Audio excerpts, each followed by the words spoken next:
folk disappear all the time. Spear at only policemen, or mares to the pint, spear at a journalist. Disappearances are bread and butter to a journalist. Quines run a laughy hame. Bairns gang off frae their mothers and fathers, and they're never seen again.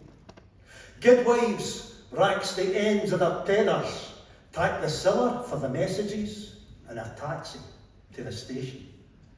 International financiers change their names and vanish into the reek of imported cigars. Money at the lost will be found, gain time, dead or alive. Disappearances, after all, have their explanations, usually.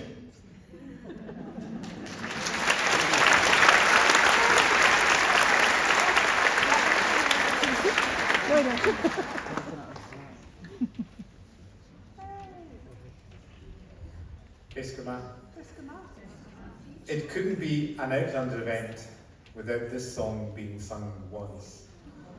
So we're going to sing in English, Gaelic and back to English, and the only rule is you have to join in. Sing me a song of a lass that is gone, say could that lass be I? Mary of soul, she sailed on a day over the sea to sky. Billow and breeze, islands and seas, mountains of rain and sun. All that was good, all that was fair, all that was me is gone. Sing me a song of a lass that is gone, say could that lass be I? Mary of soul, she sailed on a day over the sea to sky. Shine on doon man chaya ye, cinema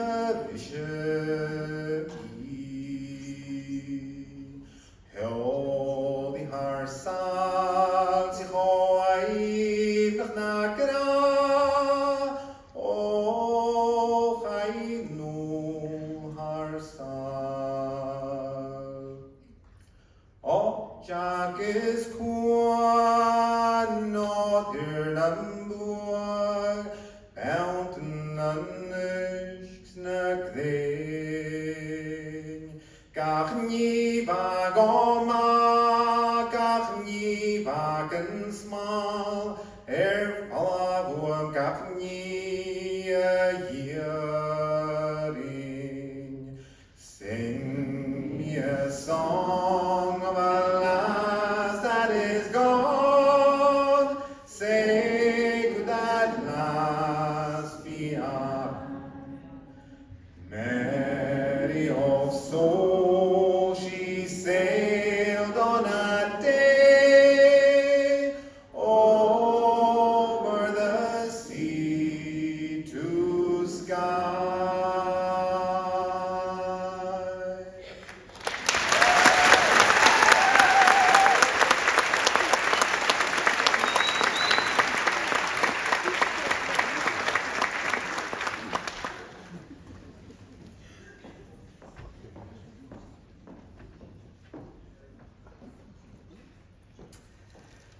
Well, good evening everyone, and a very warm welcome to an audience with Diana Gabaldon, set right here in the heart of Inverness, the home of Outlander and the starting point for the turbulent, time-travelling tales set in 18th century Jacobite Scotland.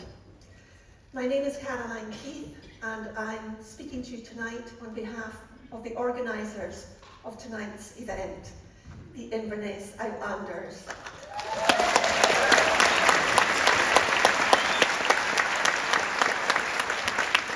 All sitting in the front row. The Inverness Outlanders were set up in 2014, and we became a constituted community group in 2018. Now, we made a lot of noise there, but we're just a small group of 27 Outlander fans who have the good fortune to live in Inverness or nearabouts.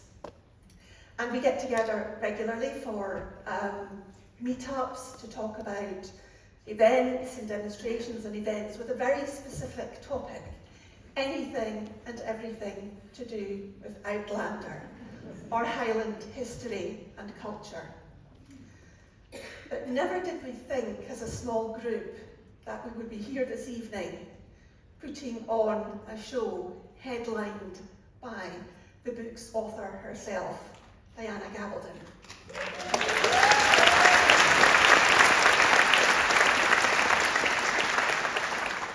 So it just goes to show there's no harm in asking, as long as you do it nicely. And it just shows how generous Diana is with her time and on behalf of her fans. Now at this point, before I go any further, and I hope you agree with me, I think we've already had an amazing start to our event. First on stage was Hamish MacDonald. Now Hamish lives locally, and he was the first Scots screever at the National Library of Scotland. He is the 2022 Scottish Slam Poetry Champion, and also this year came runner-up in the World Slam Poetry Finals. So huge congratulations to him.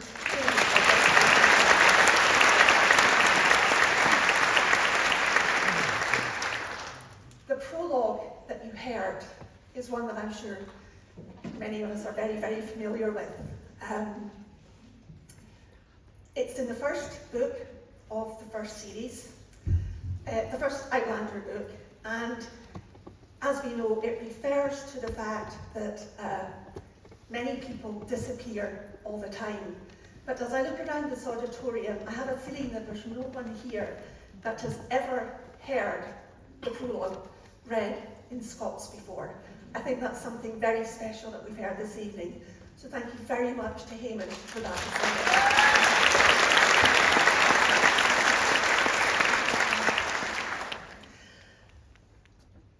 I think you probably know our Gaelic singer this evening, Gillibride MacMillan. Gillibride was a Gaelic coach. He also appeared as William the Bard in the first season of the Outlander TV series. As William the Bard, he would entertain the guests at the castle Leoch with many tales of Gaelic. Could I have a chair, please?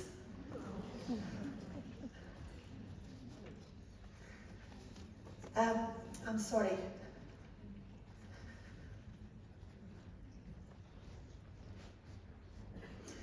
Thanks very much. Yeah, that's better, thank you. Yes, as William the Bard, he appeared in the first season of the Outlander TV series, where he would regale the guests at Castle Leoch with lots of traditional Gaelic stories, tales and songs. So,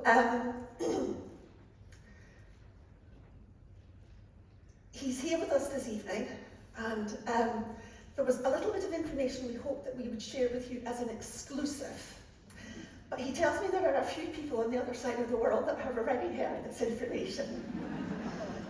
So very unfortunately, we nearly have an exclusive for you, but not quite. He has told me and the rest of the Inverness Outlanders that he has actually written a new song. And this new song will actually feature in season 7 of the Outlander TV series.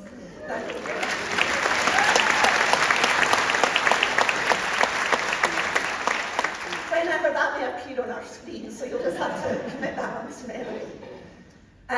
But also with him this evening, Gillibride has brought with him quite a few CDs, and there's a particular self-penned song CD that has a foreword written by Diana Gabaldon, and his most recent CD has one written by Sam Hewitt.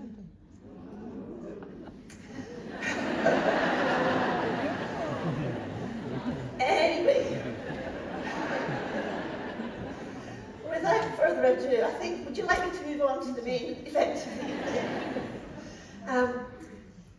We're absolutely thrilled that just in the wings over there we have Diana ready to spend the next couple of hours with us. We're also delighted that Sarah Fraser, local author and historian, has agreed to be our compere for the evening. Now, Sarah is a member of the Inverness Outlanders. She married into the clan Fraser of Lovett. She wrote the most fantastic book. If you've never read it, The Last Highlander is definitely worth getting, because it's all about the Lord Lovett, the old fox, in other words, Jamie Fraser's grandfather in the Outlander series.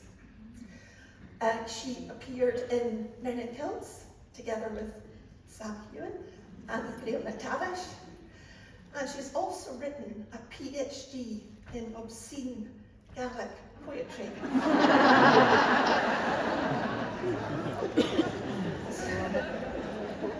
So I think the stage is set for quite an intoxicating evening of discussion between these two historical authors.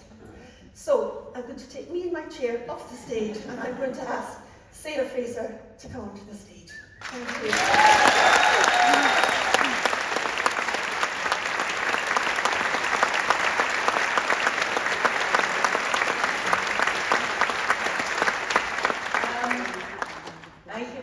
Duine, fel I falchacur, duine, gu eiche spatial mirval hasho, and all of that was completely decent, I would say. I'm just welcoming you to this wonderful evening.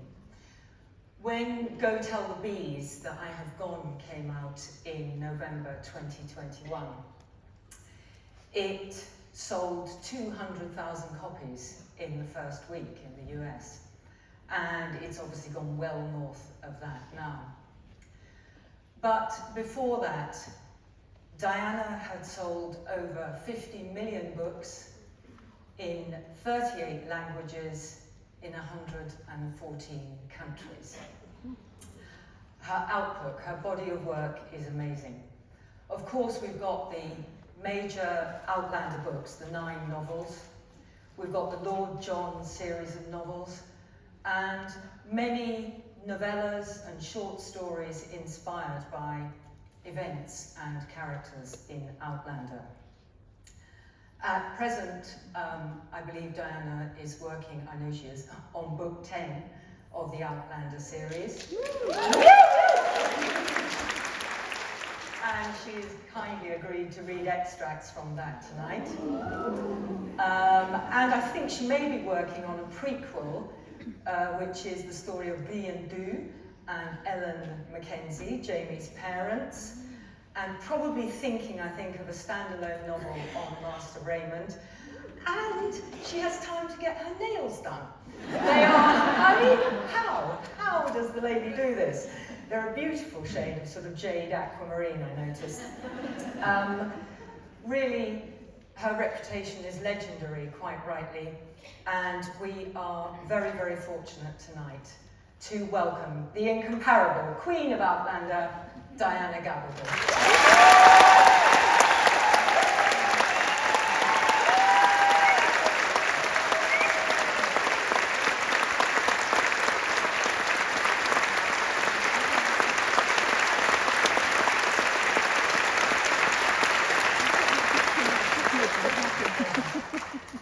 Welcome, Diana, back to Inverness, to what we fondly think of as the heartland of Outlander. Thrilled to be here. Thank you.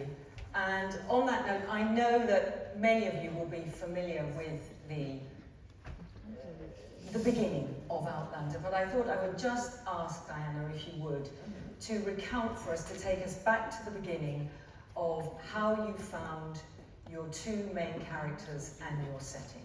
So, how did you find Jamie and Claire, or how did they find you?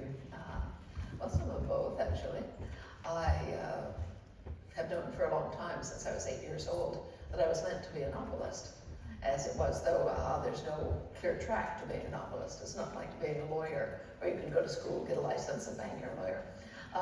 People who write novels and other creative bits of writing and so forth, as Sarah can tell you, you sort of figure it out as you go along. And no two people do it the same way. It's always unique, and so is the output, which we're very happy about. So anyway, when I turned 35, I said to myself, I was a scientist in my previous incarnation, but we needn't go into that. But when I turned 35, I said to myself, you know, Mozart was dead at 36, perhaps we should get a move on here. And so I said, all right, on my next birthday, I'm going to start writing a novel. Because to this point, I had written a lot of everything, including scholarly dissertations and technical journals and things like that, and the odd Scrooge McDuck comic book for Walt Disney. But no one had ever shown me how to write any of this. You know, I had just looked at a few examples, tried it. If it didn't look quite right, I poked it till it did. I said, well, I think writing a novel must be the same way. I have to actually do it in order to find out how. So fine, I'm going to start writing a novel. It's just for practice. I'm not going to show it to anyone. It doesn't matter if anyone ever reads it. It's just for me to learn how. And so I said, with that in mind, what's the easiest possible kind of novel I could write? No sense making it hard. And so I thought, well, for me, perhaps a historical novel would be the easiest. I was a research professor. I had access to a very large university library, and I knew my way around it. I said, it seems easier to look things up than to make them up. And if I turn out to have an imagination, I can steal things from the historical record, which actually works very well. And so I said, all right, where shall I set this? You know, American Civil War, Venice under the Borgias, these exciting, conflict-ridden places. But, nothing really clicked. And I just went on sort of thinking in this malleable kind of way. And I happened to see a really old Doctor Who rerun on public television. This was one of the very old Patrick Troughton ones, the second Doctor. This being the UK, I needn't stop here and explain who Doctor Who is. Sometimes I do in the States. But anyway, you will know exactly what I'm talking about when I tell you that it was the series in which the Doctor picks up a young Scotsman, a young Highlander, off Culloden battlefield in 1746 and takes him on as an adventurer. Okay, this was a young Highlander who appeared in his kilt, and I was thinking, well, that's kind of fetching. And I found myself still thinking about this the next day in church. And I was, I don't claim divine revelation, but I was in church. And I said, well, it doesn't really matter where you said it. The important thing is pick a point, get started. I said, fine, Scotland, 18th century. So that's where I began, knowing nothing about Scotland or the 18th century, having no plot, no outline, and no characters. Just the very evocative image of a man in a kilt. So you might say it's all Jamie's fault. And so that's where I began writing, knowing nothing. I just began, doodling around with the idea of a man in a kilt, writing little, things that never even amounted to scenes, just a conversation between the man in the kilt and his sister, who was making a hair pie and whacking the collops with her mallet to break the bones. This is what you do when you make a proper hair pie. You don't debone the carcass, you mash the bones so that the marrow leaks out into the thigh. And you save the blood. Yes, exactly. Pour the blood in it. Exactly so. I'm glad you Sorry, not everyone does. But yes, and then your guests have to be rather careful about picking the bits of bone out as they eat, but it's a good pie. So I had come across this in a book called Mrs. McClintock's Scottish Book of Scottish Cookery, which is from the 18th century. And so I said, okay, that's authentic, so we'll use the hair pie. So I was writing these kinds of things. And, thinking, so about the third day of this, I was thinking, well, this was very cursory reading, so I was thinking, well, it has to be in the Jacobite period because kilts, etc. And I think I must have a lot of Scotsmen, of course, because of the kilt factor. But it would be a good idea if I had a female character to play with these guys. Then we'll have sexual tension, that's conflict, that's good. I said, so, given that it appears at that point to have been Scots versus English, if I make her an English woman, we'll have lots of conflict. And, when I say that in England, they laugh.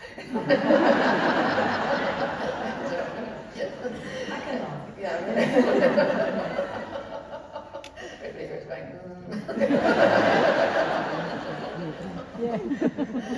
So the third day of writing, I introduced this English woman. No idea who she was, what she was doing there, how she got into the story, but I loosed her into a cottage full of Scotsmen to see what she'd do. Well, she walks in and they're all clustered around the hearth doing something that we can't quite see. And I was wondering what that was. Well, she walks up closer and they all turn and stare at her. And I'm thinking, why does she look odd?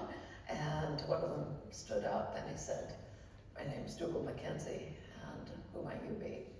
And without my stopping to think, I just replied, my name is Claire Elizabeth Beecham, and who the hell are you? And it went on from there. You know, I began trying to beat her into shape and make her talk like an 18th century woman, because she didn't sound like it at all historical. But she wasn't having any. She just kept making smart-ass modern remarks. And she also took over and started telling the story herself. And I said, all right. I said, I'm not going to fight with you all the way through this book.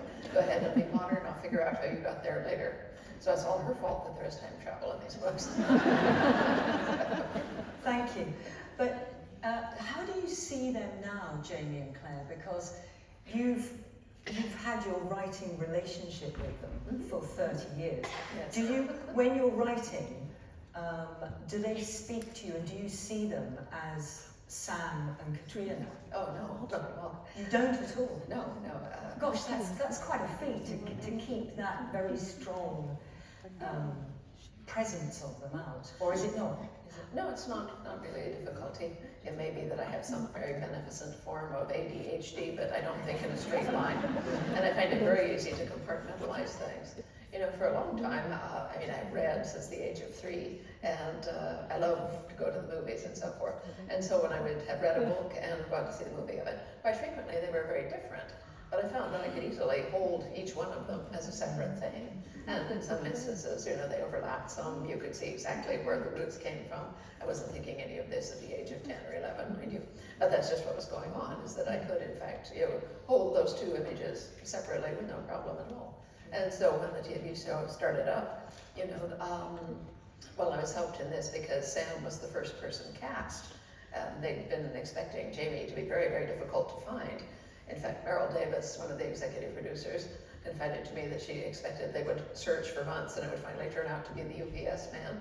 But, but no, he turned up by your first thing and everybody looked at him and said, oh, it's him. And it was. But you know, this is an actor's magic. They can actually be someone else than what they are. And Sam is one of the people who can do that. So I first encountered him as Jamie. At the time, he weighed about 60 pounds less than he does now. And it's all muscle, mind you. And his hair was black and sort of slicked down over the side. So I was thinking, well, physically, he's got a chiseled looking face. He doesn't look like Jamie, but he could certainly pass in a dim light with red. He's tall enough and so I thought he would be very acceptable, and I'd seen him act. I knew he could become Jamie. And so after that, it would be up to the scriptwriters how much of Jamie he had to play with. So I was fine with that. Well, then it took them another 4.5 months to find Katrina. They just went through actress after actress after actress. They flew Sam to Australia, I think, to meet one actress and do an audition with her, and that didn't work out. Just no one was quite right. And so they were coming right down to the end where they had to start moving crew in and all that. And so the Sony executives who actually pay for making this sent them all home with the videos of the top few auditioners and said, go through these people and find one. And so they spent the entire weekend watching videotapes. And at the end of it, they sort of drifted back together and said, well, I don't know. There's this one girl, and I don't know, she sort of seems to stand out a little bit. Anyway, they had all picked Katrina, who had made a self-video, self-audition on her phone and sent it in through her agent. And so they called her in to do an audition with Sam, and they caught fire immediately together. The chemistry was just there. So we had great luck. Now, Katrina is absolutely beautiful. She's was a model for many years, justifiably so. She's gorgeous. She doesn't look anything like Claire. But, she plays a wonderful Claire of her own. And, the story has adapted to fit her, and she to fit it. So I think it's really a good fit all around. what you see in the show is not what you get in the books, but it's a reasonable adaptation of it, I think. I think they've done a very good job with it, bearing in mind that the books are like this and the show is like this. You know, they can put approximately 10% of what's in the books into the show, so they have to pick and choose what they do use, but they do a good job with that. Well, you've lived with these two characters now for 30 years, and they've grown up and grown older, and part of the books, you know, is the story. Well, it's so many things. It's a romance, it's the story, it's a family saga, a long marriage, a long relationship. It's history, of course. It's so rich. Rather, you know, it's a bit like Dr. Zhivago. There's so much going on in all that. It's just one of those. But your relationship, I don't know if you find this, your relationship with your characters, especially the leading characters, is quite intimate. And I wonder, and it is a relationship. It works two ways, doesn't it? I know you said, and I know what you mean by the books write you in a way. You know, you're writing them, what you hear. But have you found that the characters have affected you at all? Because I know that you commented once that Claire was a lot bolder than you thought you were, I think you said that. Yeah. But have you found yourself becoming a bit bolder, or with Jamie being such a Highlander, did you see the Highlands through his eyes, or have they affected you, would you say? Well, yes, they can't help but do, as you know, as they are a part of you, but this is a process of self-discovery for me as well as for the characters. I mean, no one is born, well, obviously everybody is born knowing what they are, but you kind of lose that when they teach you to talk. And then it takes a while to get it back, or to find out what you become as you grow older. And in fact, I think that's one of the reasons it takes me several years to write a book, is that I can't write the characters as being older than I am, because I don't know what that's like yet. So they have to be about my age or a little bit younger for me to take care of that. So it is a process of, you know, constant discovery. But yes, you know, seeing them on the page and seeing them, you know, essentially get away with things that I wouldn't think of doing, I'm thinking, well, maybe I could do that.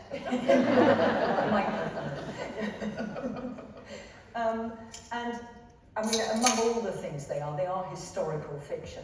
It's one of the things they are. And in 2017, the National Museum of Scotland put on, maybe quite a lot of people here might have gone to see it, the exhibition Bonnie Prince Charlie and the Jacobites. And it was fascinating to me that they asked you, of course, to come and speak about it, and then to speak in the museum. So you had a fiction writer speaking in a museum, and to me that was such a powerful image of how history and fiction work. But what is it you think that historical fiction can do that historians can't? Yeah, well, let me note first that a good bit of history actually is fiction, because, you know, history is what people wrote down. It's not actually what happened some of the time. But, you know, I see this, you know, in personal life, so to speak.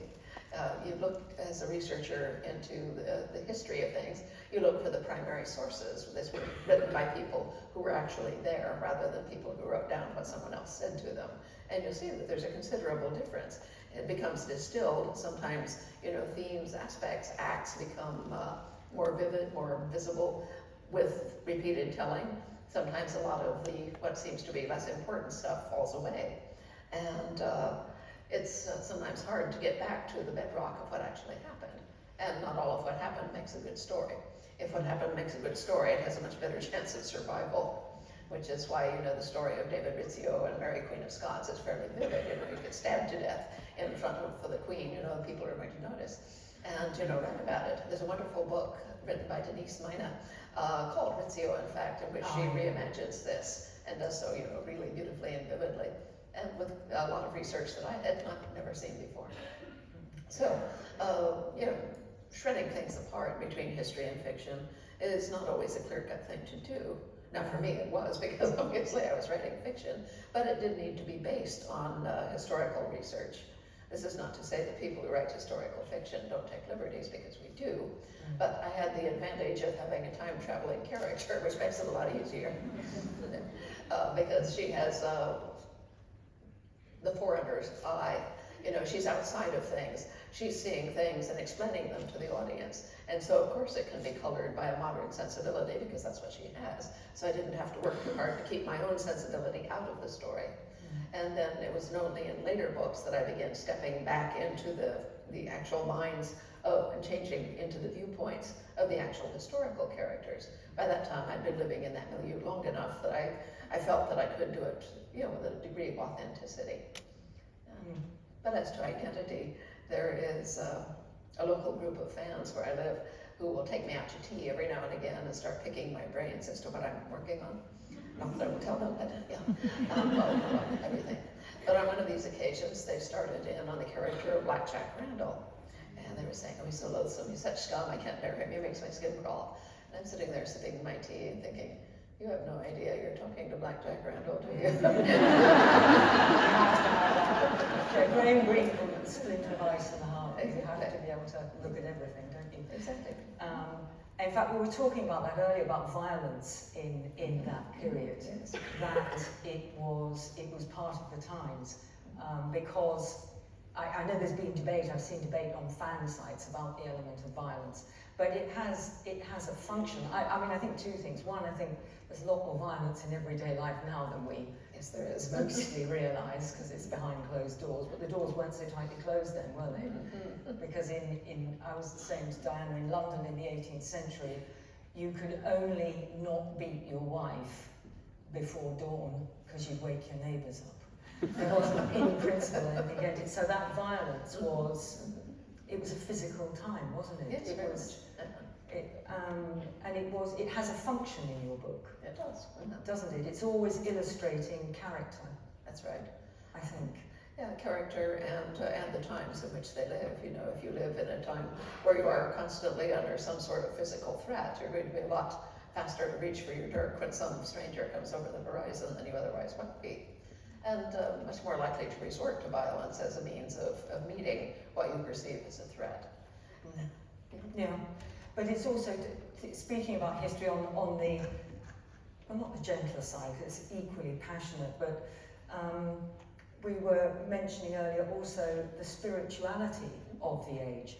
You know, that it was saturated in various kinds of spirituality. And I was saying that one of the things I really love about your books is that you don't put Claire's eye on it. You don't regard it as a slightly embarrassing quirk that Jamie is such a professing Catholic, or which both of us are. And I like that you let them have their spirituality. What place do you think it has? I mean, for example, Jamie's spirituality. Jamie's full of soul. The books are full of soul, all sorts of soul. Jamie's soul shows in his Celtic Christianity with his blessings and incantations and curses sometimes, and also his Catholicism. So what part of that is him? How important is that to him? And well, that's a core. Making his character. It's a central part, I think. People who live very close to death or who handle death, as Claire does also, though in a different way. If you live in a place where life is nasty, short, brutish, and mean, but specifically short, you think a lot more about the afterworld than you do in our very long-lived times when it seems safely distant. We needn't worry about it so much. And if you think very much about the afterworld, you can't help it leaking into your daily life, so to speak. Now, people who do practice their religion, Orthodox Jews, professing Catholics, etc., you know, it's always with us. You know, it is a part of daily life. My husband and I, when we travel together, you know, we usually say grace over our meals. Well, we do that at home, and therefore we do it when we're traveling as well. You know, just a very quick grace. We do it in restaurants, and the last time we were in London, we did, and one of the Croatian waiters came up and he said, "It's so beautiful to see people pray in public." Yeah, I agree. It's really great. I agree, because I think that the skin between the unseen and the seen is much thinner than we think. St. Augustine said, the dead are not absent, they are merely invisible. And that presence of whatever is on the other side is very close. In Jamie's Celtic Christianity, it's very much the divine is in everything. So you Yes. bless fires and you bless, I mean, it's, which comes from, as you've mentioned in other talks, the Carmina Gadelica, doesn't it? A lot Yes. of your material for that. Yeah, in the it's books. a very, very important resource if you're going into that aspect, which I certainly advise. It is a collection made in the early 19th century, but by a scholarly cleric who interviewed people who had been alive during the 18th century and collected, these oral traditions. It's called Incantations, Charms, and Prayers, I think. And he wrote down everything. It's extended to a collection, I think, of 6 basic volumes, though it's published in various sizes and all that. But, you can pretty much look up an incantation or a prayer for any occasion. A cow that stopped giving milk, someone who's on the verge of death, for a new birth, the safety of a new birth, something like that. And I think a lot of this actually comes from the landscape. You can't walk through Scotland without feeling it's haunted. It is haunted. And there was one prayer I really loved. It was an old chief, and I don't do it in Gaelic, I'm so ashamed because Gillibride is here, but I can't remember it in Gaelic, where he is asking forgiveness for all the sins he has committed, and then he says, and that we shall commit no more. And there's a sort of, you can almost hear that note of regret, damn, that's it, party's over, But you have it in Rachel's Quakerism and Roger's Presbyterianism and Tom Christie's, and those are honoured in those books, aren't they? That they are serious. That structures the way they view reality and their morality, and it makes for a very moral universe, I think. I mean, Jamie's view of the world, as someone on one of your fan groups put, he's kind of hot, good, and kind. Go on, you're alive. He's the dream man. Does your husband get jealous? Mine used to. You spend so much time with this dead man. You just, do you love him? My husband is 6'4" with red hair, so Yeah, exactly. And the other thing you were saying, about haunting, is there are ghosts in Outlander all over the place, aren't there? I mean, it starts one, if Jamie is a ghost, whether he's dead or not, he's a ghost, Ottertooth, Robert Springer, and I wondered whether that was your idea of ghosts in Outlander is tied up with the notion of time travel, because Frank's ghost, has Frank's ghost been brought back by Brianna's bringing back of that history book? Because I know one theory of time travel, of the existence of time, written by a man who otherwise wrote about fly fishing, so it may not be. He saw it. He saw it as continuous, so that everything that was and is and will happen is happening. So it's rather like a geological sample. You lower it through time, and it comes up, with evidence of everything that's gone on. So there isn't any reason if you've got the right consciousness. So yes, that's pretty much my metaphorical appreciation of time. Is it? Yeah. Yes. It's very beguiling, because it would also account for those uncanny moments. I know you've explained before at Culloden or at Gettysburg, where you have felt maybe the past is continuous with the present and without. I don't think anyone sets foot on those battlefields without feeling that. No. It's a very, very palpable presence, etc.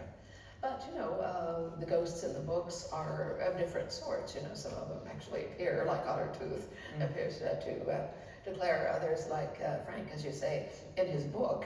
He's embodied himself in his book essentially, and is messing with Jamie's mind, which is quite a feat.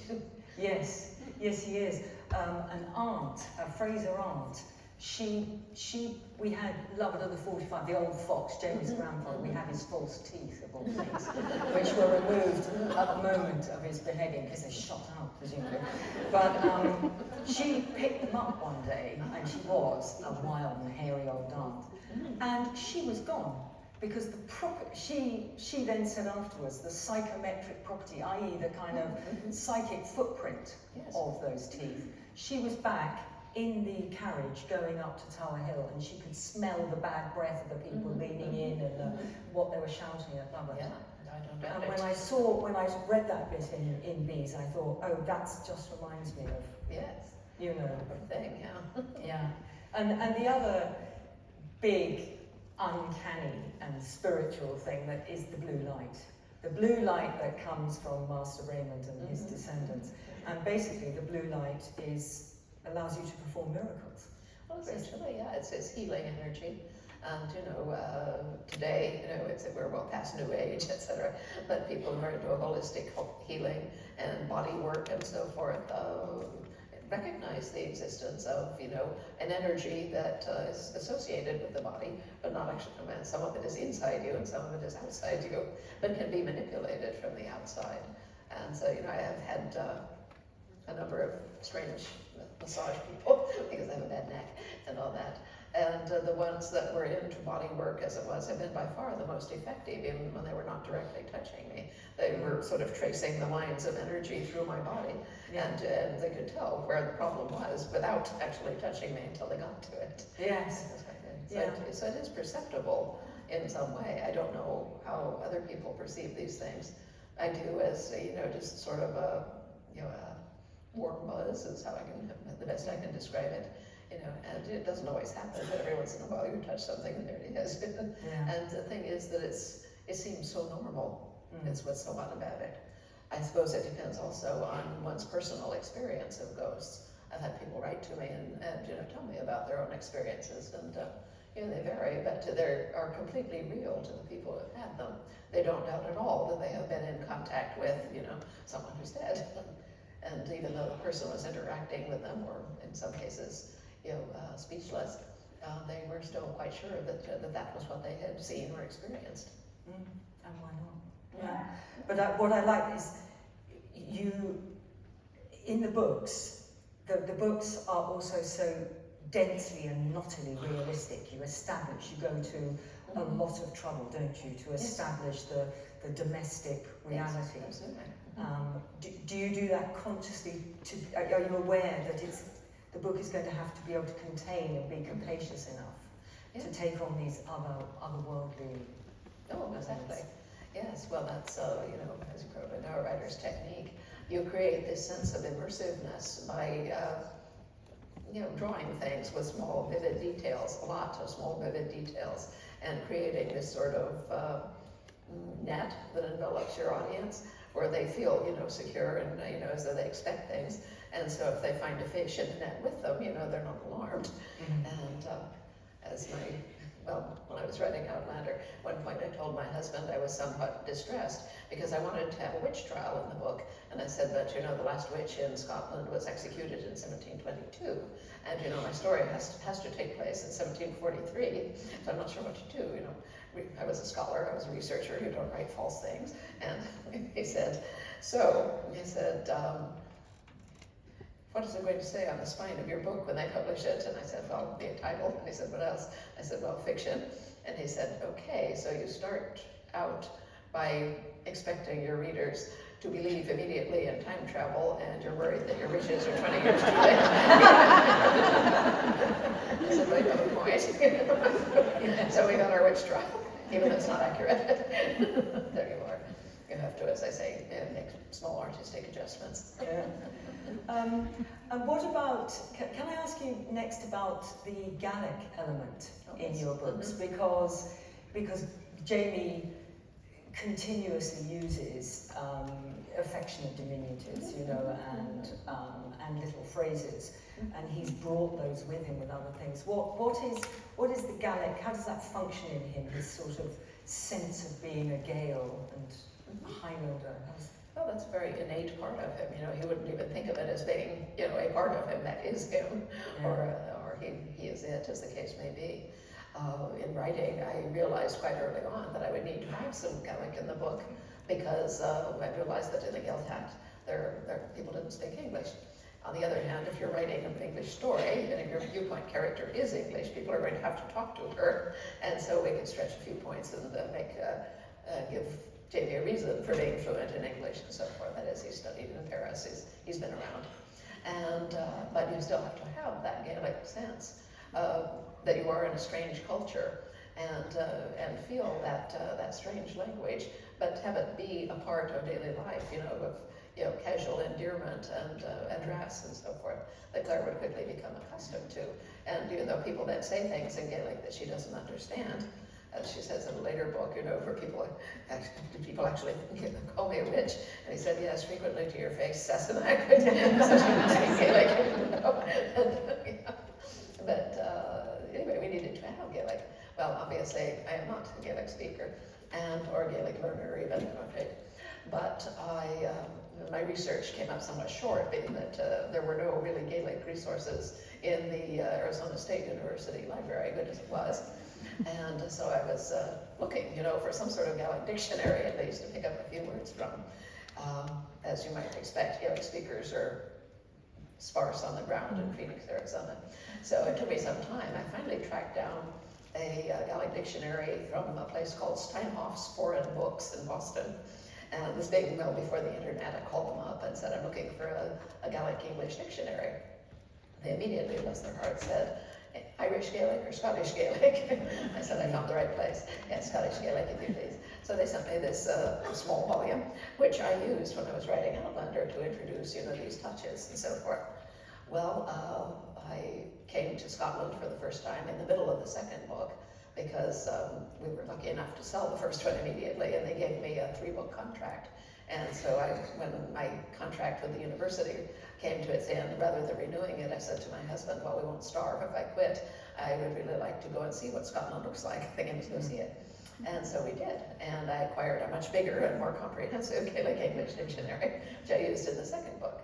Well, after that, I got this very nice letter from a gentleman named Ian McKinnon Taylor, who was an immigrant engineer, but was born on the Isle of Harris. And he wrote to me and he said, Dear Miss Gabaldon, I've been reading your books, and they're wonderful. It's so great to see Scotland addressed, in such wonderful, historic, accurate, respectful terms. And I'm thrilled with the way that you've represented the country. And he said, there's just this one thing, which I hesitate to mention.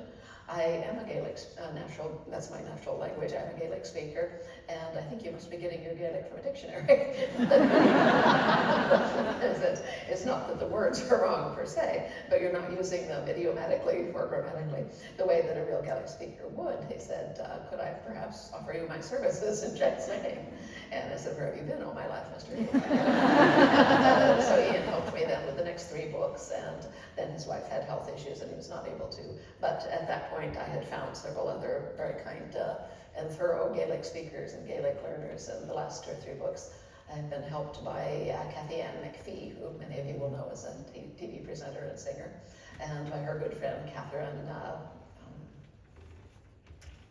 McGregor, yes, who lives in Ontario. She's Canadian and modestly considers herself a Gaelic learner, but she's actually a multilingual language teacher, and very, very good at it. So amongst them, they keep me more or less on the straight and narrow path regarding Gaelic. But when Ian and I were trading Gaelic and so forth, and I sent him a piece, and he sent him a line, and he'd say, well, can you send me the whole page? Because it makes a difference what the relationship between these people is as to what Gaelic they would be using and the situation in which they find themselves. And I was thinking, well, this is complex, but yes. So we're doing that. But in these discussions, he confided to me that he was afraid that Gaelic was a dying language and that it would be gone in 15 years or so. Yeah, and I think that's a tragedy because it's a whole view of the world, isn't it? It's well, it is, yeah. Yeah, and I wrote back to him and I said, well, that may be true, but if it does die, it won't be because you and I didn't try. No, amen to that. It's very important. We put our children through Gaelic medium education just to try and, because it is a way of viewing the world. It's a way of seeing things. Yes. And in the most obvious way, there's no word for yes or no. You just answer in the positive and negative. Exactly. But every way of addressing things is the character of the people. That's right. And it's thank you. Because I think you have actually raised the profile of Gaelic because people have looked at this and thought, what is this? So well, I hope so. Yeah. Bless you. Yes, For that. I meet a number of people who. And definitely. There are people, especially in the US, who said, you know, I'm fascinated by the Gaelic, I want to learn it, and you immediately start looking for a program. Yes. And I was pleased to see that Google has actually provided translation of English to Scottish Gaelic on their list. I'm not sure how good it is, but it's there. Yeah. Well, it's a dictionary. Yes, well, I think Duolingo now offers it as a Yeah. possibility too. But Jamie's sort of traditionalism is in it, because it seems on Fraser's Ridge he's recreating a clan, isn't he? Yes, he is. is always a clan chief. He Yes. takes that with him. Yes, that's exactly right. His care for people and his sense of leadership, and Yeah. it's that's always with him wherever he goes. It is, and that's what makes him, you know, a successful commander of men and so forth. He knows how to lead people. He was born knowing how to lead people and trained to do it. Yes, yeah, he is. Well, just on that point, in Bees, you know, I've read where you've given a single word theme, you know, that each theme, Oh, yes. the theme of each book. And I mean, I think there are overarching themes like marriage Yes. and exile. Everybody is in exile. That's aren't exactly they? right. Mm-hmm. Yes, they are. That's a fascinating thing. Mhm. When did it occur to you that everyone was in exile, and how did it? Because it does change things, doesn't it? It does, yeah. Well, it sort of began in the third book, Voyager, as the theme there is identity. Who are these people? Many of whom have been, you know, rudely dislocated from their normal place, and who are they now, and how do they find themselves? And, you know, it has Roger beginning to discover what he is as his vocation and so forth, and this sort of goes on and permeates the rest of the books. But at the time we're looking at, we're in the middle of the American Revolution, where essentially all of the people were in fact British subjects, but they were quickly not being British subjects, and they were all strangers. You know, many of them came voluntarily to America. Many of them were exported, you know, against their will, and turned up there. And but they're completely out of their normal life, where they would have been had none of these historical events happened. And this is true. You see dislocation and diaspora all of the time through history. You see it now every day on the news. Yes, we do. I'm aware that we're going to run through our time, so I wanted to, because I know you've kindly offered to read, because I wanted to ask about the future, where you're taking us all now. Yeah. I understand are you working on a prequel on Bree and Yes. Sue and Ellen, building their new home at Gillibride? Is it running over budget? Are they taking too long? You know how it does. You know, just so we can improvise. You know? Yeah. Well, it is, you know, quite a large home for the time, and it's going to take, you know, several years to build. Yeah. You know, even with help, etc. So I don't know. I mean, I know the general shape of the prequel, which I won't go into here, but we have a slight situation, given that Sony also would like to make a story of the prequel, in other words, film it. So we have the problem of them trying to adapt something that hasn't yet been written. Ooh, like you don't want that. Yeah, something like that. Yeah, so anyway,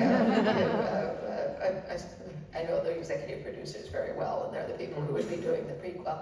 So we got together and had, you know, a long chat about, well, how are we going to do this, etc. And we've worked out, you know, what we think is a modus vivendi for getting through this. And I'm assisted by the fact that it will take them quite a long time to finish shooting season 7 and get it produced and out, and then we don't know what might happen next. You know, I could not tell you if I knew there was going to be a season 8, but, you know, we can't rule out the possibility. And in that case, that would extend what they were doing further and so forth. So anyway, I'm writing along as quickly as I can. But book 10 is what's on the top of my head at the moment. And so I'm mostly working on that. Or I would be if I weren't here talking to you. Oh, so sorry to keep you. But it's not. Oh, we welcome distraction. Yeah, don't we? Even just putting the laundry on. I know there's very little you can say, although of course naturally there's 600 or 700 of us are sworn to secrecy. But you can trust us. But in The Guardian last year, and you've said it other places, you, who knows whether book 10 will be the end, and I hesitate to ask because it's a dual impulse. Something in you wants a great end to a great story, Yes. and something in you dreads losing it and doesn't want a good thing to stop. So it's, and that must be enormous for you, because losing characters, not in a sense, is grievous. It's loss, Oh, you know. yes. So, but you said in The Guardian, it was about 20 years ago that I saw the ending, and I got up in the middle of the night and I wrote it down with tears rolling down my face. And no, I'm not telling you what it is. Now, Jamie and Claire, you can't say much, but they are getting older. They've nearly died several times. They've been so embroiled in epic historical events. They've been seriously injured and become seriously ill. And for Claire to keep them alive, her medical knowledge and expertise in the 18th century, she's got never to drop, she's got to catch that ball every time. That's right. Just to keep them alive. For them to die, she only has to drop that ball once. So, you know, we are on tenterhooks about what's going to happen. See, but you know, the thing is that ever since, roughly the third book, because I thought that might, well, first I thought Outlander might be the last, and so it's got an ending that is an ending, but you know, it's got possibilities, and as it is, I say, we were very lucky, sold it immediately, so I knew I had 3 books at least, and so the second book, it wasn't all that important how it opened. I left the ending because I knew there would be another one. With the third one, I wasn't sure. So with each book after that, I have written it so that if I was killed in a car accident or something, that book would stand as it was. It would have a satisfactory ending, even if it was not intended to be the last book. So I've written each of the books after Voyager, so that they have that kind of ending, that it's satisfactory, but it might be the ending, it might not be the ending. And so the 10th book will probably be that way too. I assume it's going to be the last book because, you know, that seems sort of satisfying. You've got a 10-book series, that seems very nice. And as you say, they are getting older. Stupendous achievement. Jaw-dropping. Well, there's that, but you know, I wouldn't totally rule out the idea that I might get to the end and not be done with the story. It's sort of up to them, to Jamie, Claire, et al., you know, whether the story continues or not. If I can see things happening, then I sort of feel I have a moral obligation to go on letting them happen. But, you know, on the other hand, looking at you, cold hard fact, you know, I am 70 years old. I don't know how long I'm going to last. I had better, you know, have at least a reasonable finishing point with the 10th book, and then we'll see what kind of shape we're all in at that point. You know, maybe we'll go on, maybe we won't. We'll be emotionally wrung out, I can tell you that. Would you then, because we can then comb all this for clues tomorrow morning, you know, what we think you're telling us. If you would, that would be, I would be happy thank you to do so that. much. Yeah, all right. Roughly how much time do we have, do you think? I don't know, Sinead was going to, Sinead, where are we for time? We're okay. Okay. All right then. In that case, Settle down, all right? yes, I've got 2 pieces for you. One is it's like 8 pages, it's somewhat long, and the other is somewhat short. So I think we'll have time to do both. I'm not going to read you the very beginning of the book because I don't want to give that away, but this happens fairly close to the beginning of the book. Only a few people had noticed William's arrival. The post-wedding revelry was, I'm assuming you've all read Go Tell the Bees that I'm gone and you know how that one ended. So you know where William is. Yeah, one thing you might want to notice going through here, when you write big books and they're spaced out several years apart, one of the problems you face is picking up the threads with the new book, because you have to consider people who will find your 8th book in the airport bookshop and take it with them, not knowing that there are 7 previous books. You want them to be able to read that 8th book and appreciate it for what it is without worrying about who is that. So you have to pick up the backstory, but you don't want to do it so much that it inundates the people who have read the previous books and are going, yeah, this is old stuff, get on with it. Yeah, so you will notice several of these little pickups in this part. We've started it out, you know, fresh and new and all that, and then we're just going to pick up little bits as we go along. Only a few people had noticed William's arrival. The post-wedding revelry was well underway. Most of the guests were gathered in clumps near the food table. Talks and laughter rising and falling in volume as the wind shifted in the trees. One of those who had noticed was Fanny, standing at my elbow. "Yeah," she said faintly. "Oh God, I couldn't have put it better myself." Jamie rose slowly from his chair, not using his stick, I saw. and drew himself up, eyes fixed on William. William himself was still on his horse, the two of them mud-spattered, windblown, and breathing hard. I saw his throat move as he swallowed, evidently preparing to repeat what he'd said a moment before. "Sir, I need your help." But Jamie was moving, going down the steps. I could hear his left knee crack with each step, but he didn't flinch or limp. He reached William and put a hand on his arm. "You have it," he said simply. "Come in." William came up the steps after Jamie, his hat tucked under his arm. His face was still set in lines of anxious determination, but this relaxed for a moment when he saw me. He paused, and a tinge of warmth touched his eyes. "Mother Clare," he said, "I hadn't, though clearly I should have, expected you."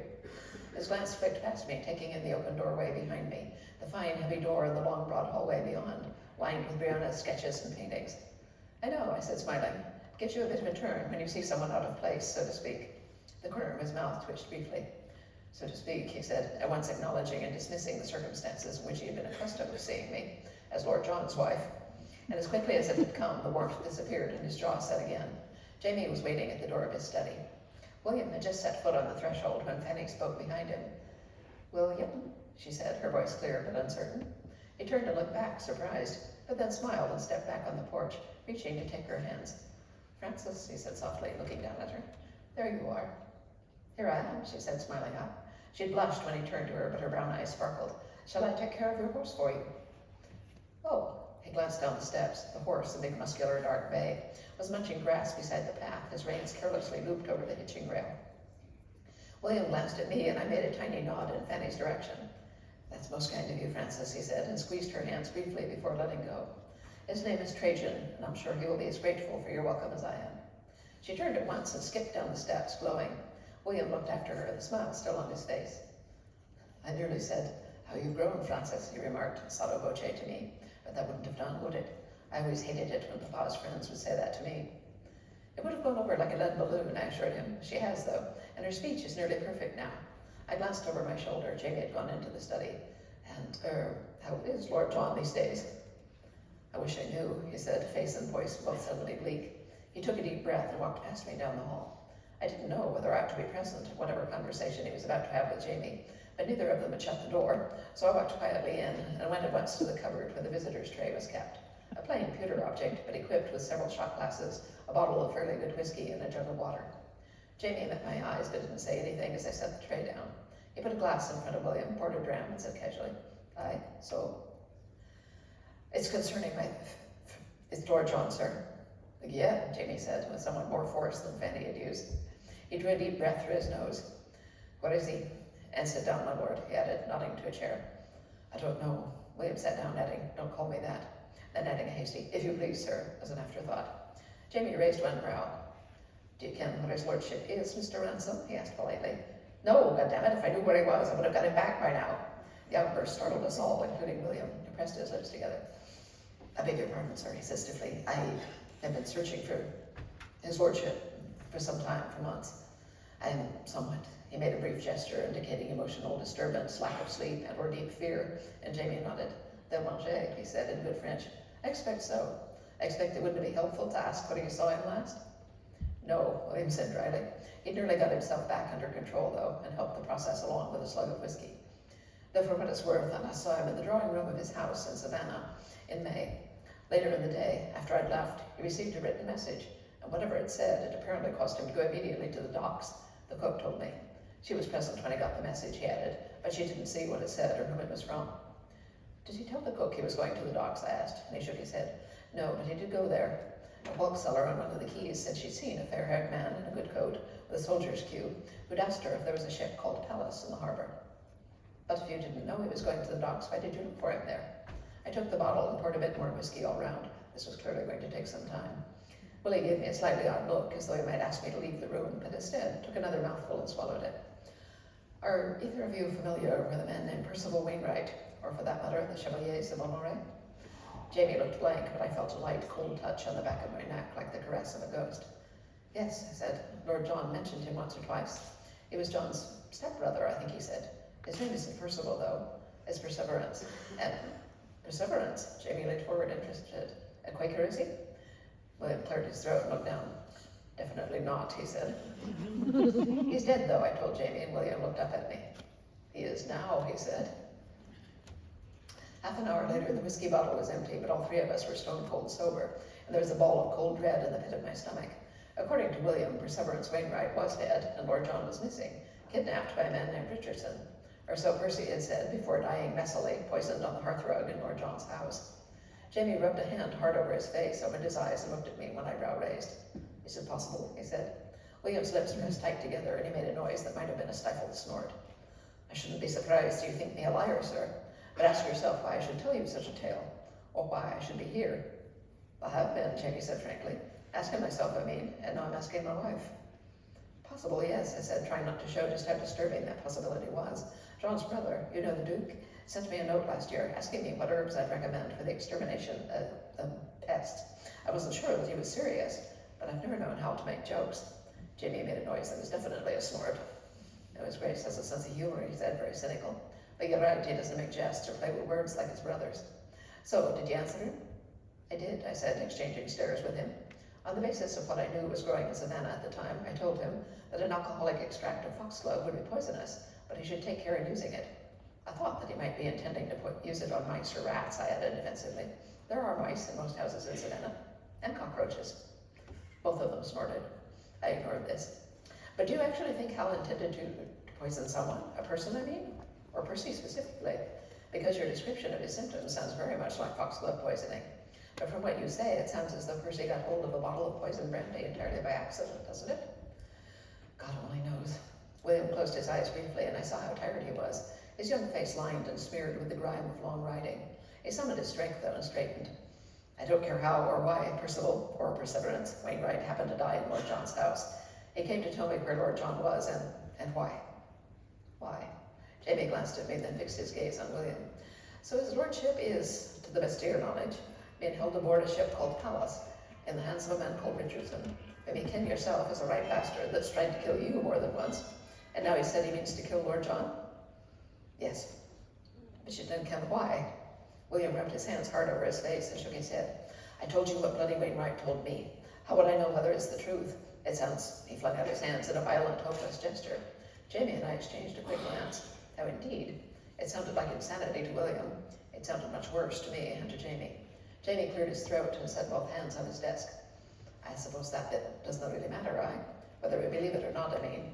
The only thing to do is find where his lordship is and get him back. It was said so simply that I smiled despite the situation, and William's blunt shoulders dropped a little.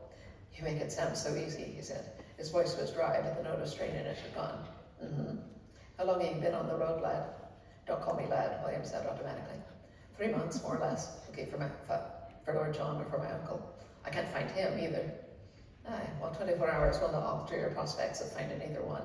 Eat, wash, and rest now. We'll lay our plans tomorrow.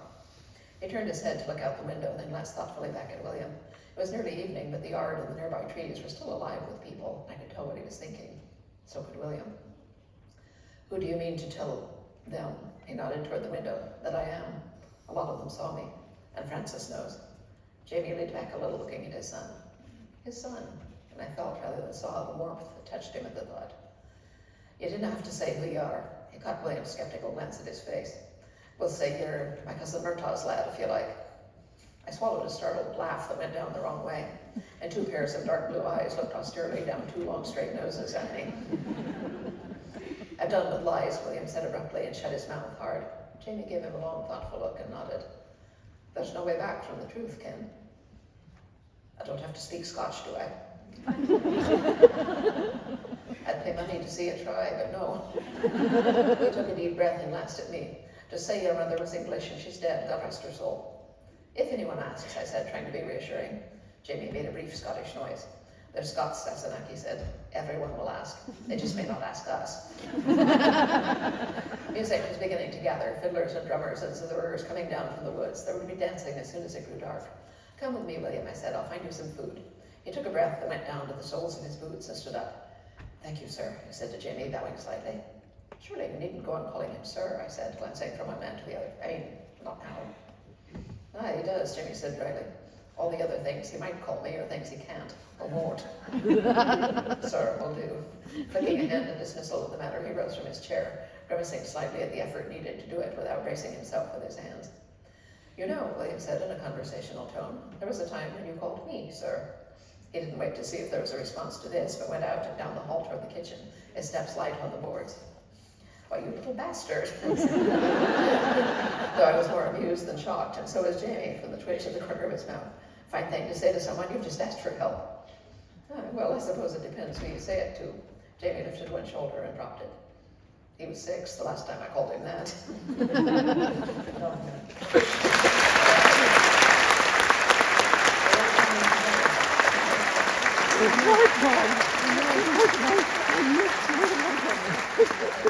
I'm glad you enjoyed it. Okay, and this, as I said, it's a short piece. That this is a little further on later that night. "What are you thinking?" I asked. "I know it's about William." "Oh, Jamie glanced at me, mouth curled up at one side. "And what do I look like if I'm thinking of William?" "Like someone's handed you a wrapped package and you're not sure whether it's something wonderful or a bomb." That made him laugh, and he put an arm around me and pulled me in close, kissing my temple. He smelled of day-old linen, ink, and hay, and the dribble of honey that had dried down the front of his shirt like tiny amber beads.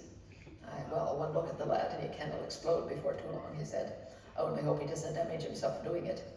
"Or you?" He shrugged comfortably. "I'm not very breakable, Sassenach."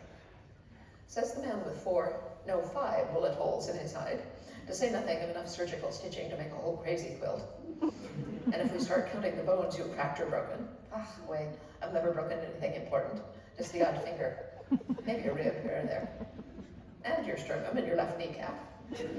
He made a dismissive Scottish noise, but didn't argue. We stood for a bit, arms about each other, listening to the sounds outside. The younger children had fallen asleep under bushes or in their parents' wagons, their happy screeching replaced by music, and the laughter of the dancers, the clapping and calls of those watching. "He came to me," Jamie said quietly. He was trying to sound matter-of-fact, but he stopped trying to hide what he was feeling. "He did," I said softly and squeezed his arm. "I suppose there wasn't really anyone else he could go to," he said offhanded. "If he cannot find his grace, I mean, and he couldn't have very well talked to anyone in the army, could he? Given that..." He stopped, the thought having struck him, and turned to me. "Do you think he knows, Sassenach?" "Knows what?" "About what he said, the threat to Lord John, I mean." He elaborated, seeing my blank look. "Does he ken that it's not just a Cumard?" Oh. I stopped to consider for a moment, then shook my head in decision. "No, almost certainly not. You saw his face when he told us about what Richardson was threatening. He's still a bit scared, maybe more scared if he knew it wasn't an empty threat, but he wouldn't have looked the way he did." "Anxious? Angry?" "Both, but anyone would be, wouldn't they, under the circumstances?" "They would." "And determined, would you say?" "Stubborn," I said promptly, and he laughed. "A bomb for sure, then." The air had cooled with the setting of the sun. Now it was full dark, and the mountain breathed a lithe sense of spring in an air filled with night-blooming flowers and the resins of resting trees. It would be different on the coast. Still fresh, but strong with fresh and seaweed, tar and wood, and the tang of salt and everything. I might have one more mountain night like this, maybe 2 or 3, but likely not more. I breathed deep, resolved to enjoy it. "When?" I asked. "If it were up to William, we'd already be gone," Jamie said, drawing me closer. I told him I must think, but meanwhile preparations would be made. No time will be wasted. He glanced toward the window. "With lad, Brianna and Roger Mac will have him drunk by now. He'll sleep sound." "He kens he's safe," he added softly. "Or I hope so, at least." "I'm sure that he does," I said also softly, and rubbed his back, the scars invisible under his shirt. Safe. His children, his grandchildren, if only for a moment here together in the place he had made. There was a break in the music, though the air was still full of talk and laughter. That died down now, though, and there were a few moments of silence before the faint sounds of a guitar drifted out from the distant bonfire. Then 2 voices, one rough and one smooth, weaving a song. "Are you going to Scarborough Fair? Parsley, sage, rosemary, and thyme." My heart squeezed tight and so did my throat. I'd never heard Brie and Roger sing together. They must have done this before, though, in private, perhaps as an exercise to strengthen Roger's voice. We stood in silence till the song was over, listening to magic. I looked up at Jamie's face, soft in the candlelight, his eyes far away. He didn't hear music as such, but I knew he felt the song anyway. As it ended in a rumble of shouts and applause, he cleared his throat, reached for a cup of water on the washstand. "I wasn't sure which of them to take," he said after he'd drunk. "Roger Mac or Ian, I mean, but it will have to be Ian. Roger Mac's needed here." I nodded. "You, William, and Ian, the bloody three musketeers, is it?" I said, trying to make light of things. "What am I then, D'Artagnan?" "Who's D'Artagnan?" He gave me the sort of worry, "Now what?" look. That was his response to most of the random observations made by the time travelers in his family. I enlightened him, ending with, "All for one and one for all," brandishing my hairbrush like a sword. He stared at me. "You don't think sounds romantic. I lowered my weapon. It sounds like a good way to get yourself killed. Any venture needs a leader, and you're not going, he concluded firmly. The ridge needs you as much as it does Roger Mac, and you can that perfectly well. I stepped back a little and ran my gaze slowly over his body, from crown to boot sole, lingering on his left knee, and back up. I do, I said, but you need me more, and you can that perfectly well. Besides, there's Lord John. God knows what may have been done to him by the time you rescue him. Freedom won't do him or William much good if he dies on you, will it?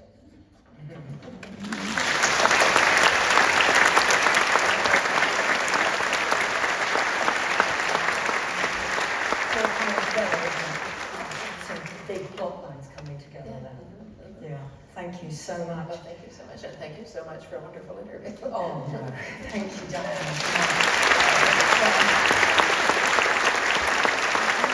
And before we throw it over to the Q&A, I just wanted to thank Diana, obviously, on behalf of all of us, for everything, really. You know, for being here tonight, but also for what the Outlander series particularly has done of books, and the television, has done for the Highlands.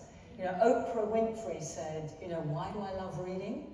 Because it gives you the ability to reach high ground and then climb higher. And I think one of the effects of Diana's body of work is to have woken us up a bit, perhaps, to where we are, who we are, the stories we like to tell, and we climb higher on all these things.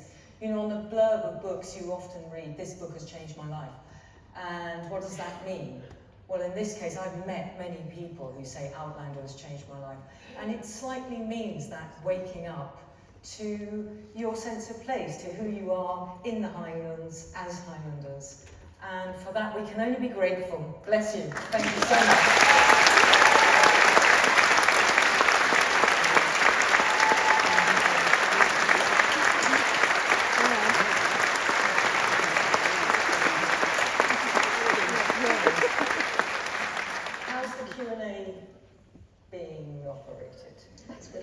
Is someone going to appear? Oh, there we are. There you are. Well, that'll help, yes. I think we have someone with a microphone over there and over there.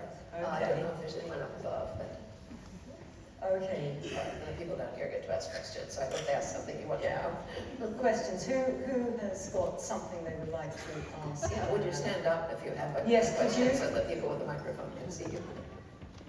Oh, there's somebody up in there. Oh, there you are. All right, do you just want to give it loudly and we'll see if we can hear you? That's You're good.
There's nothing else.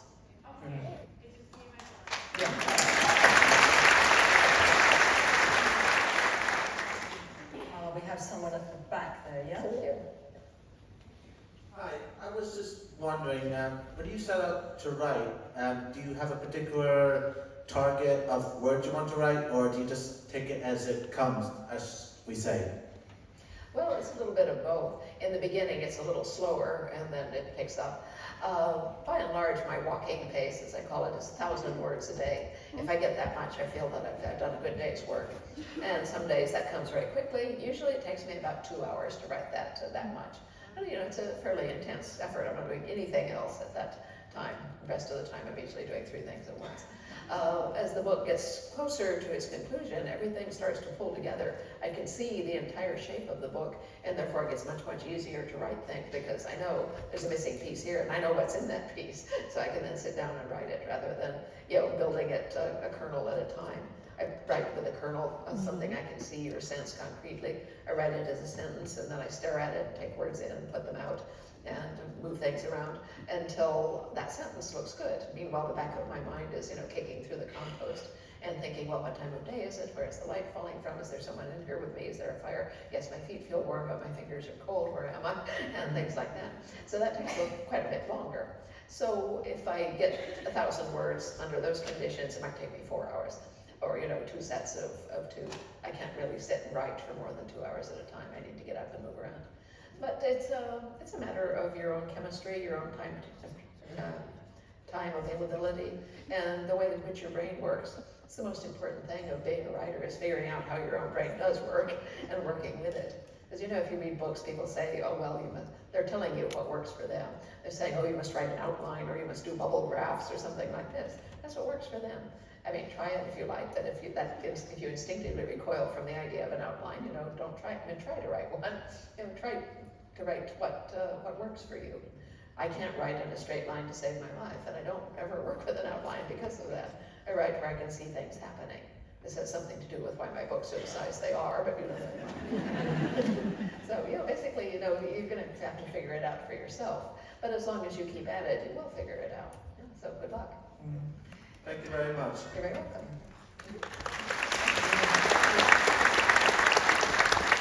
Ian Rankin's not a big planner. He said that the one novel he really planned out, he could then hardly be bothered to write because there's some sort of contract with the story that he'd broken in his mind. Yeah, no, the story does exist separately from you. Yeah. Yeah, and if you know everything, it's not fun to write. No. Yeah. Where are you? Are you? Oh, we're in the yeah. Yeah. Ooh.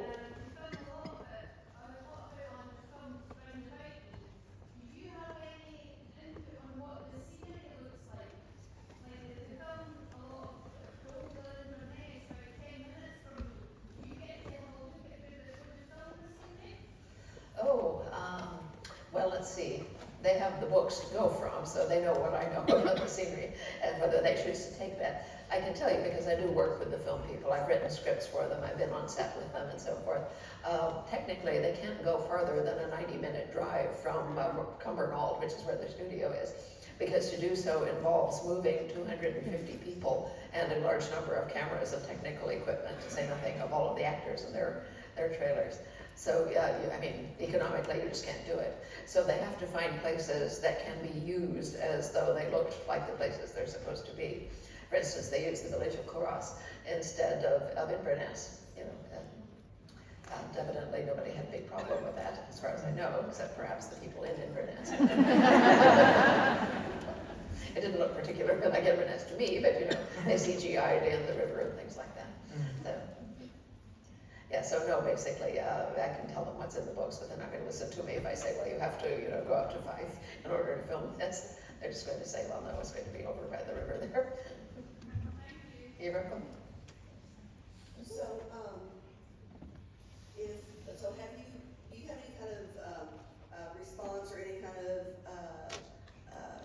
thoughts on the cast, on the new cast for season 7 and some of the recasting of some of the characters? Mm-hmm.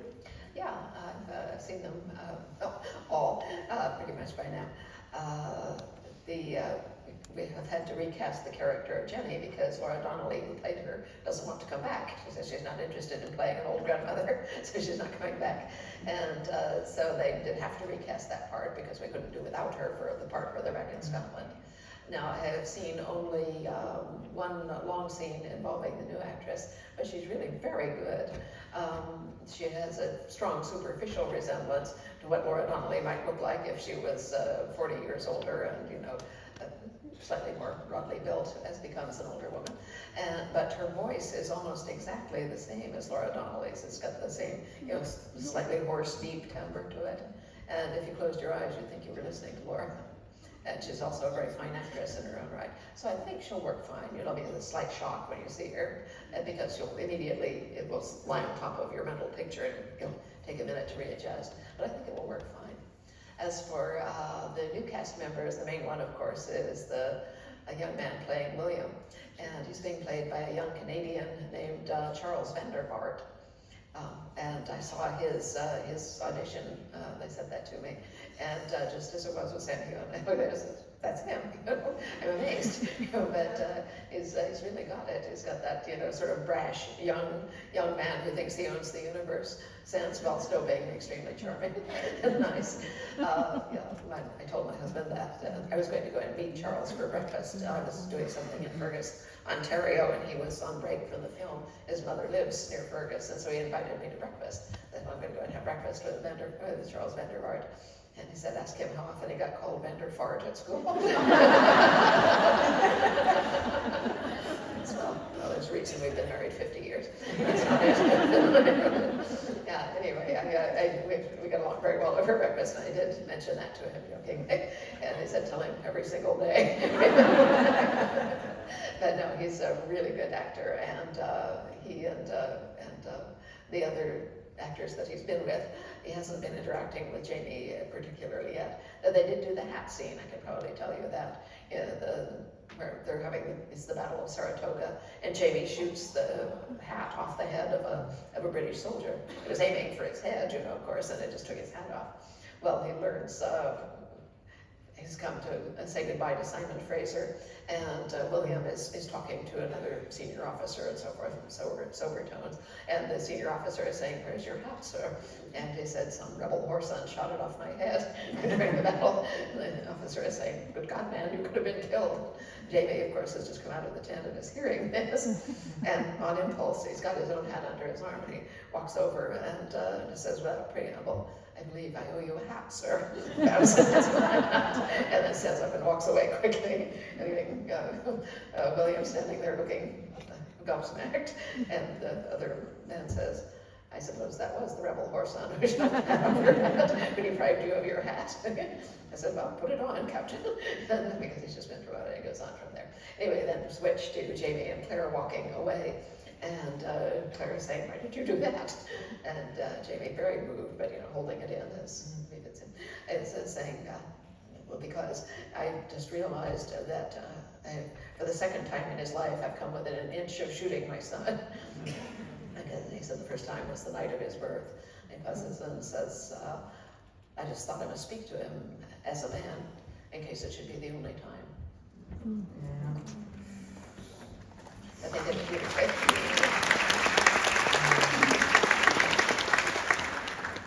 So a lady in the front here, yes.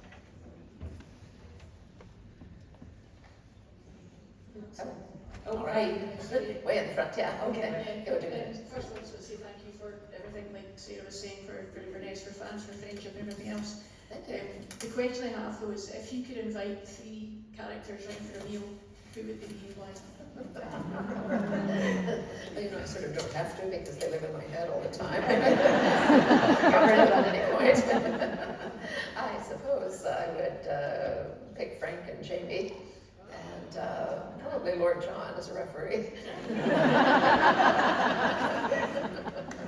Instead that I need the white sweater here was who I was looking at. Was it you? Oh, it was you. Yes, thank you. Yeah. Okay.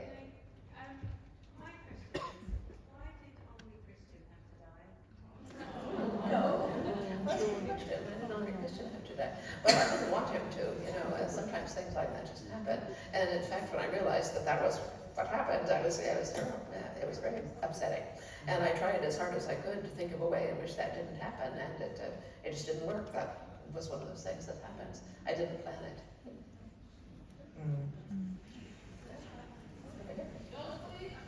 Hi. Hi, my name's Amy. I'm a tour guide in Inverness. First of all, thank you for keeping me in business. There you are. I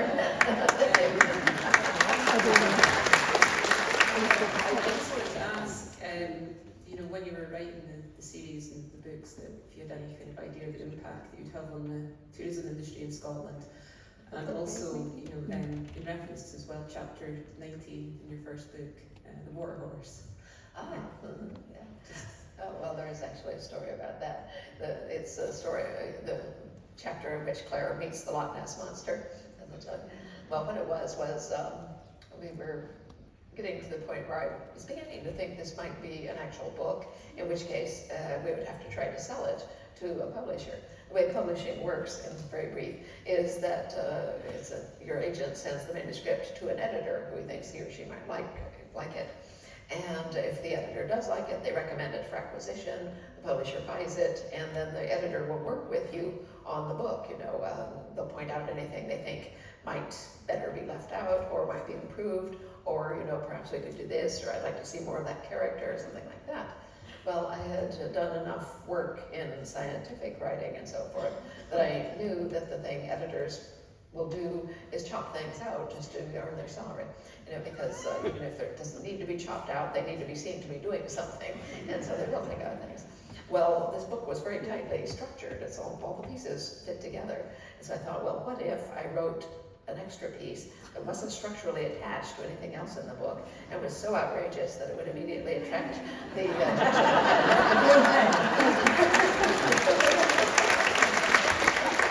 then they could say, oh, well, I think we really can't be doing it with a Loch Ness Monster. I'd say, yes, fine, cut it out, and everything would be good. As it was, you know, nobody ever mentioned it to me.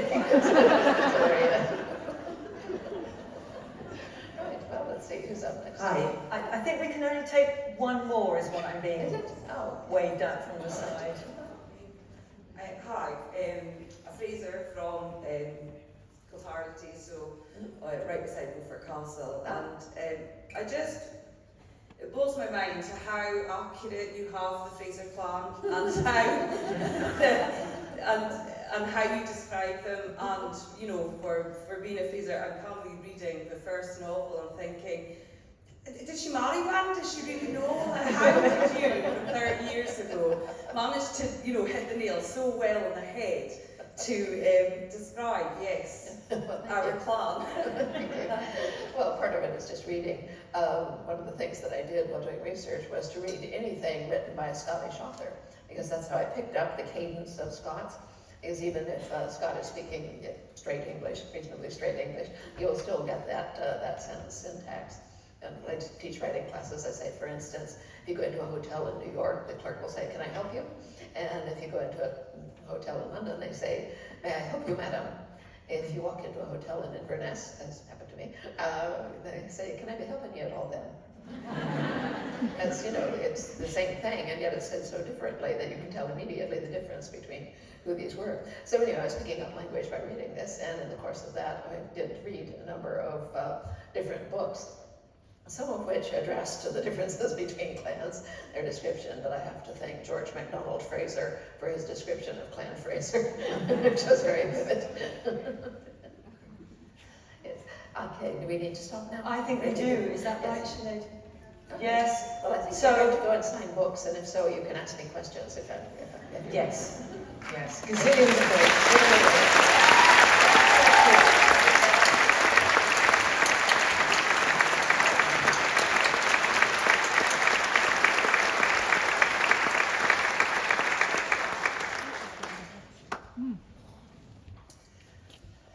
One night only, and my seating status at Eden Court has been elevated already.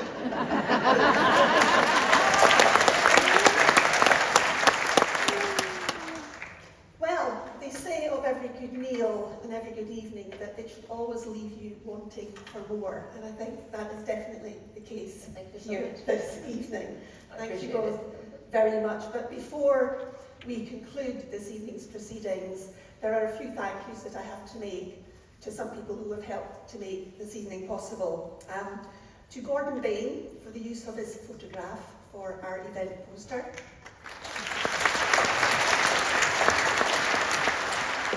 To Nyree Jane Roxburgh, our official event photographer.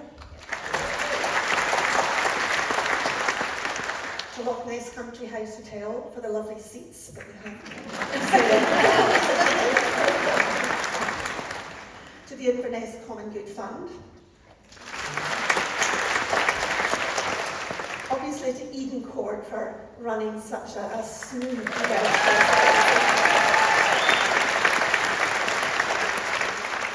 And a very big thanks indeed to Granton Museum for the use of the outfits from their costume experience.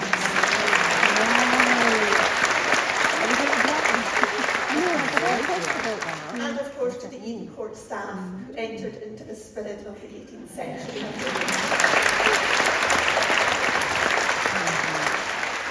And of course Hamish MacDonald, that seems such a long time ago, didn't it? But Hamish MacDonald for his unique Scots prologue.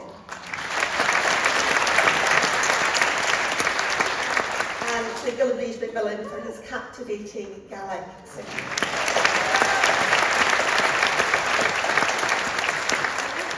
But of course, our biggest thanks go to our two main contributors this evening, Diana and Sarah. And I would like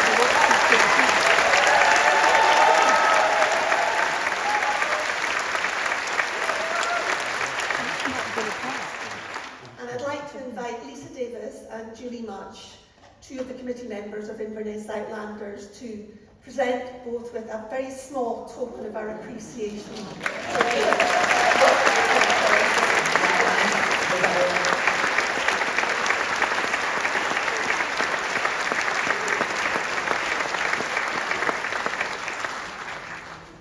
But before we finally conclude, we wanted to make sure that we brought this very, very special occasion to a fitting close in honour of a series of books that have put Inverness, the Highlands and Scotland very firmly on the worldwide map.